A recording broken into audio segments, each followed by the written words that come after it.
Dear students, welcome back to the channel और hope आप सब खैरियत से होंगे। तो फर्स्ट ईयर अकाउंटिंग के अंदर हम जर्नल लेजर या टी अकाउंट जो है वो उसकी फ़र्स्ट अप्रोच जो है वो हम पढ़ चुके थे, क्योंकि मैंने बताया था कि मेरे नज़दीक जो है इसकी दो अप्रोचेस होती हैं। तो जो फर्स्ट अप्रोच थी वो हम अपनी प्रीवियस वीडियो के अंदर उसको डिस्कस कर चुके हैं, जिसके अंदर हमने जर्नल को लिया था और जो है उसको फिर हमने उससे जर्नल लेज़र बनाया था, टी अकाउंट बनाया था। ठीक है, तो अब आज जो सेकंड अप्रोच के अंदर जो है मैंने लिए यहाँ पर जनवरी की ट्रांजैक्शंस लिए हैं। ठीक है, उन ट्रांजैक्शंस को देखते हुए डायरेक्ट जो है हमने क्या करना है भाई, टी अकाउंट बनाना है। एग्ज़ाम में ऐसा क्वेश्चन आता है और ये इम्पोर्टेंट क्वेश्चन है एग्ज़ाम के हवाले से भी। ठीक है, तो अब हमने क्या करना है, इन ट्रांजैक्शंस को देखते हुए क्या करना है, टी अकाउंट बनाना है, जर्नल लेज़र बनाना है। अब आपने क्या करना है, ट्रांजैक्शंस को लाइन वाइज पढ़ना है, अपने माइंड में एंट्री बनानी है और टी अकाउंट बनाना है। ठीक है, अब यहाँ पर फर्स्ट ट्रांजैक्शन जो हमें दी हुई है उसमें कह रहा है कि mister A invested cash in the business rupees 10 lakh. Mister A क्या कर रहा है भाई, बिज़नेस स्टार्ट कर रहा है 10 लाख रुपए से। अब जब ये बात माइंड में आती है कि मिस्टर ए जो है बिज़नेस में पैसे लगा रहा है, तो आपके दिमाग में फ़ौरन ये एंट्री बन जानी चाहिए। इतनी कमांड आपको जनरल में होनी चाहिए, ताकि जो है कमांड नहीं होगी जनरल में तो आप डायरेक्ट ट्रांजैक्शंस को देखते हुए टी अकाउंट नहीं बना सकते। तो पहले आपको जाकर मेरी वो वीडियो देखनी है जिसमें मैंने आपको जनरल बनाने का तरीका बताया। ठीक है, अब जब पहली इंडिया ट्रांजैक्शन पड़ी आपने कि इन्वेस्टमेंट की, तो आपके फ़ौरन आना चाहिए कि बिज़नेस में कैश आ रहा है। कैश जब आता है इंक्रीज़ होता है, एसेट है तो हम उसे डेबिट साइड पर रिकॉर्ड करते हैं और कैपिटल को हम क्रेडिट करते हैं, क्योंकि कैपिटल भी इंक्रीज़ होता है। ठीक है, तो अब यहाँ पर आपने क्या करना है, आपने फ़ौरन देखा कि भाई माइंड में आपके बात आई कि पहला हेड आ रहा है कैश का, तो आप फ़ौरन आपने क्या करना है, कैश का आपने टी अकाउंट या जर्नल लेजर जो है वो ड्रॉ कर लेना है। ठीक है, तो अब यहाँ पर आप पहले क्या कर लो, दोनों तरफ लिख लो जैन जैन, ए आर कोई भी दिया हुआ तो दोनों तरफ पहले आप लोग लिख लो। आपको पता है कि आपकी जो लेफ़्ट साइड होती है डेबिट साइड कहलाती है और राइट साइड जो है वो क्रेडिट साइड कहलाती है। मेंशन नहीं करना आपने, ठीक है, सिर्फ समझाने के लिए आपको ये बात की। अब पहली ट्रांजैक्शन पढ़ी, उसके अंदर ये था कि भाई कैश डेबिट हो रहा है, कैपिटल क्रेडिट हो रहा है।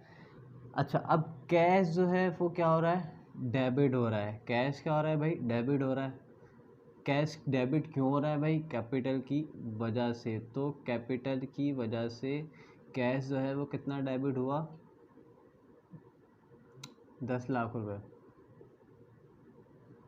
कैश क्या हुआ, कैश डेबिट हो रहा है। क्यों डेबिट हो रहा है, कैपिटल की वजह से। कैश डेबिट हो रहा है कैपिटल की वजह से। ठीक है, अब नेक्स्ट ट्रांजैक्शन पढ़ रहा हूँ मैं, उसमें कह रहा है कि जनवरी की 3 तारीख को open a bank account with cash ₹10,000।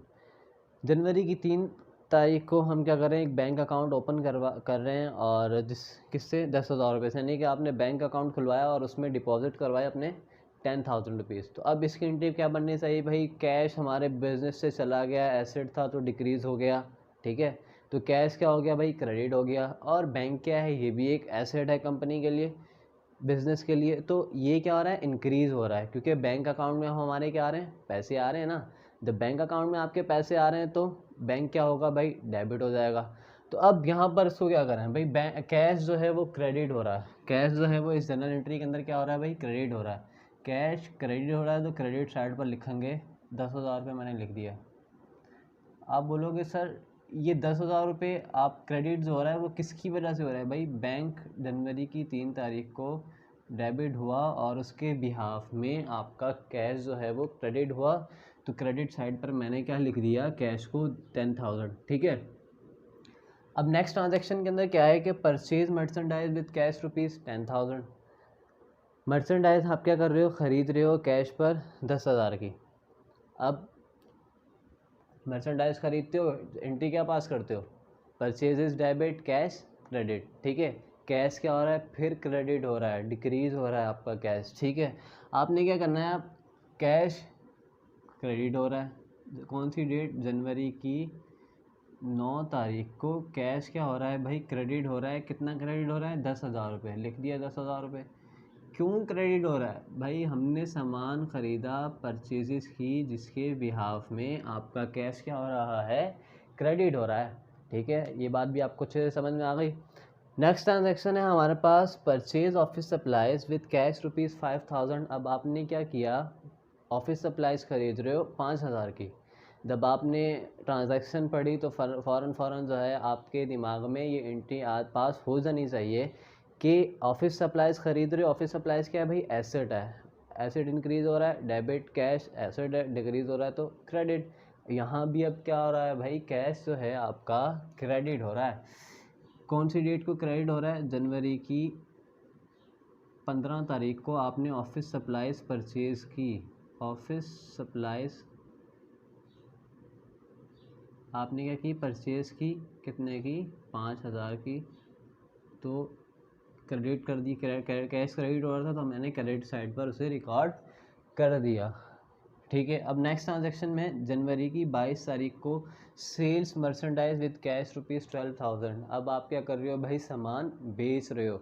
जब सामान बेच रहे हो तो जाहिर सी बात है पैसे आ रहे होंगे, कैश पर बेचा तो पैसे क्या हो रहे हैं भाई, आ रहे हैं। तो कैश क्या हो रहा है, इंक्रीज़ हो रहा है आपके बिज़नेस के अंदर। जब भी कैश इंक्रीज़ होता है आपके बिज़नेस के अंदर तो आप उसे डेबिट करते हो। और सेल्स, सामान आपने बेचा, सामान आपके पास से चला गया, रेवेन्यू इंक्रीज़ होता है तो हम उससे क्या करते हैं भाई, क्रेडिट साइड पर रिकॉर्ड करते हैं। ठीक है, अब यहाँ पर हमने क्या करना है, कैश डेबिट हो रहा है तो विच मीन्स कि हमें कैश को डेबिट साइड पर रिकॉर्ड करना है। जनवरी की 22 तारीख को आपने सामान बेचा, सेल्स की, जिसकी बिहाफ में आपके पास 12,000 रुपये आ गए। कैश डेबिट हो रहा था, डेबिट साइड पर हमने क्या कर दिया, उसे रिकॉर्ड कर दिया, लिख दिया।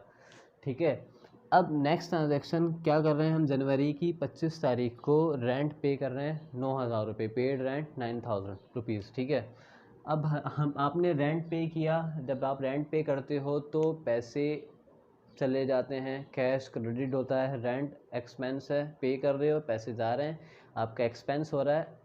आपने जगह को क्या किया होगा, यूटिलाइज़ किया होगा, इस्तेमाल किया होगा, तो अब एक्सपेंस इंक्रीज़ हो रहा है। जब एक्सपेंस इंक्रीज़ हो रहा है और कैश डिक्रीज़ हो रहा है, कैश का आप क्या कर रहे चाह रहे हो, टी अकाउंट बना रहे हो। तो कैश जो है जनवरी की 25 तारीख को क्या हो रहा है, क्रेडिट हो रहा है। कितना क्रेडिट हो रहा है, 9,000 रुपये। किसकी वजह से हो रहा है भाई, आपने रेंट पे किया, यानी कि रेंट एक्सपेंस की वजह से कैश क्या हो गया, क्रेडिट हो गया।